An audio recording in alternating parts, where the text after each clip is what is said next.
dezembro de 2013. São 17h10 da tarde, estou voltando do trabalho. Nós temos pegado muito trânsito no Rio de Janeiro, né? Tanto para ir para o trabalho quanto para voltar para casa. São muitos engarrafamentos e isso tem me incomodado. Tem incomodado qualquer carioca. E por conta desse incômodo, pelo fato da gente ficar muito tempo no trânsito, um tempo que nos parece que é desperdiçado, nós decidimos tornar esse tempo produtivo, fazer alguma coisa produtiva. Então instalamos essa câmerazinha aqui no carro e vamos abrir um quadro no nosso site, no colunadefogo.com, que vai se chamar Pregando pelo Caminho. Nesse quadro nós vamos estar publicando meditações na Palavra de Deus. Nós vamos estar trazendo menção nós vamos estar fazendo menção a textos bíblicos e vamos refletir acerca desses textos enquanto a gente pega essas estradas aqui no Rio de Janeiro. Nesse momento eu estou na Washington Luiz. Meu objetivo é chegar na Avenida Brasil, tempo chuvoso. Pode ser que a gente encontre algumas retenções aí, ali logo à frente, próximo à Avenida Brasil e na própria Avenida Brasil. Isso é muito normal, principalmente no tempo como esse. E enquanto isso, vamos pensando na Palavra de Deus. O que eu queria pensar com meus queridos ouvintes e irmãos em Cristo e leitores do Coluna de Fogo é que nós costumeiramente ouvimos falar que Jesus é o leão da tribo de Judá. Mas de onde vem esse termo? Por que ele é chamado de leão? Isso é muito comum, vemos até em adesivos nos carros, esse título que é dado ao mestre. Ele verdadeiramente é o leão da tribo de Judá. Se formos ver as características de um leão, o leão é um animal vistoso, um animal forte, um animal bonito, um animal perigoso, um animal que culturalmente é chamado de o rei da selva, né? Talvez pela sua juba, o seu glamour. Nós encontramos muitas dessas características em Jesus Cristo. E ele realmente está na Palavra de Deus como o leão da tribo de Judá. Isso nós vamos encontrar em Apocalipse capítulo 5, verso 5. Lá é dito que ele é o leão da tribo de Judá. Mas muitas vezes o limite da nossa curiosidade para por aí. Bom, nós sabemos que ele é o leão da tribo de Judá. Parar por aí. Mas é interessante que a gente vá lá na tribo de Judá para entender a dimensão desse título. Vamos fazer uma viagem para Gênesis. Vamos de Apocalipse para Gênesis. Em Gênesis capítulo 49, verso 9, Jacó já está no final da sua vida. Aí ele reúne os seus filhos. Isso acontece no capítulo 49, em outros versículos. Ele vai versículo a versículo falando com seus filhos. Ele vai atribuindo aos seus filhos características que ele já conhecia e características que ele profetizava sobre a vida dos seus filhos. Não só dos seus filhos, mas das tribos que seriam geradas a partir dos seus filhos. Nós vamos ver ali, por exemplo, ele falando palavras maravilhosas sobre a vida de José, que foi um homem perdoador, que apesar de ter sido vendido, entendeu que toda aquela injustiça foi providência de Deus para que José salvasse o povo e os seus irmãos e chegasse ao status ali de governador do Egito. Mas o que a gente quer falar aqui é de Judá. Quando Jacó vira para Judá, ele fala que Judá é como um leãozinho. Ele fala que Judá dorme como um leão ou como uma leoa. Ele atribui sobre a vida de Judá as características de um leão.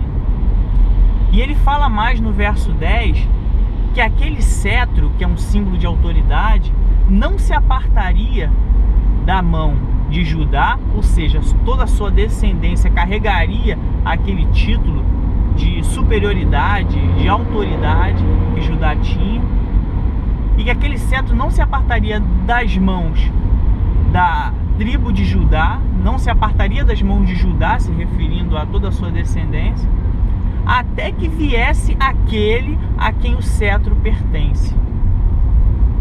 É notório que ele está falando de Jesus Cristo. É claro e evidente que ele está anunciando a vinda do Messias. É um texto profético, messiânico, claro, que anuncia a vinda de alguém na linhagem de Judá que tomaria aquele cetro de autoridade. Então a gente tem na vida de Judá e de seus descendentes uma linhagem de autoridade.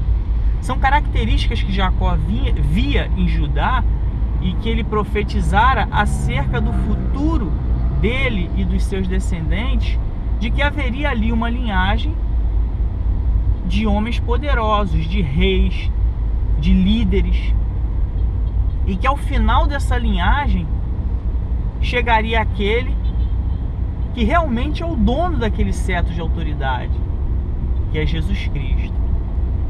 Se a gente vê que Judá é um leão e a palavra profética de Jacó é de que toda a sua geração seria uma geração de leões,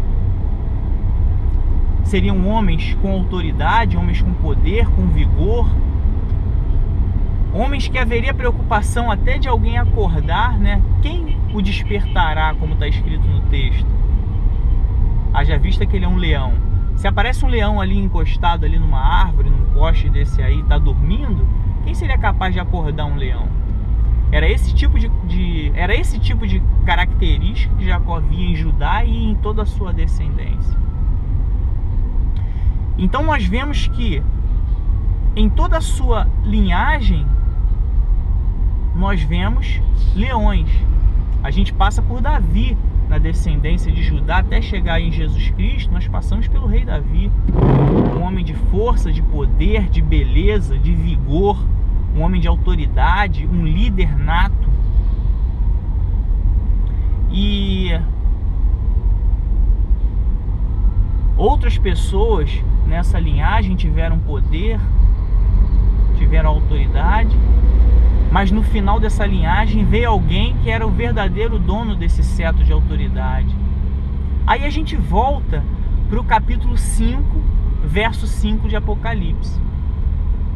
Ele é o leão da tribo de Judá. Sabe qual a conclusão que nós chegamos? Que se a tribo de Judá é uma tribo de leões, e a palavra de Deus em Apocalipse capítulo 5, verso 5 diz que Jesus é o leão da tribo de Judá, nós concluímos que Jesus é o leão de uma tribo de leões. É muita autoridade, é muito poder, é muita soberania. Jesus Cristo é o leão em uma tribo já de leões. É por isso que nós tratamos Jesus Cristo como o Rei dos Reis. Porque numa linhagem de reis, ele é o rei. É por isso que falamos que Jesus Cristo é o Senhor dos Senhores. Porque de toda uma genealogia de senhores, ele é o Senhor. E é esse mesmo Jesus Cristo que nós pregamos, que está acima de qualquer rei, que está acima de qualquer senhor, que está acima de qualquer autoridade, que está acima de qualquer leão. E é esse Jesus Cristo que nós convidamos você que está nos ouvindo e assistindo nesse momento a aceitar como Senhor da sua vida.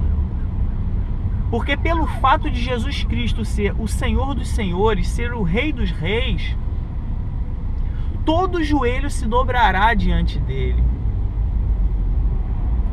Porque diante de um rei qualquer, todo um reino se dobra. Todo joelho daquele reino se dobra. Todo súdito daquele rei dobra os seus joelhos em honra àquele rei. Mas Jesus está acima de qualquer rei. Então não só o joelho de todos os súditos, de todo o mundo, de todos os tempos, mas também os seus próprios reis se dobrarão diante de Jesus Cristo. Porque Ele é o Rei dos reis.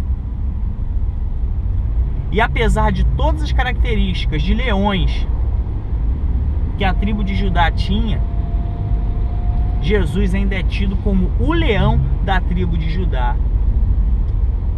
E nós concluímos a palavra de Deus nessa tarde dizendo para você: Jesus é o leão de uma tribo de leões. Que Deus possa nos abençoar nessa e nas próximas oportunidades no trânsito do Rio de Janeiro. Amém.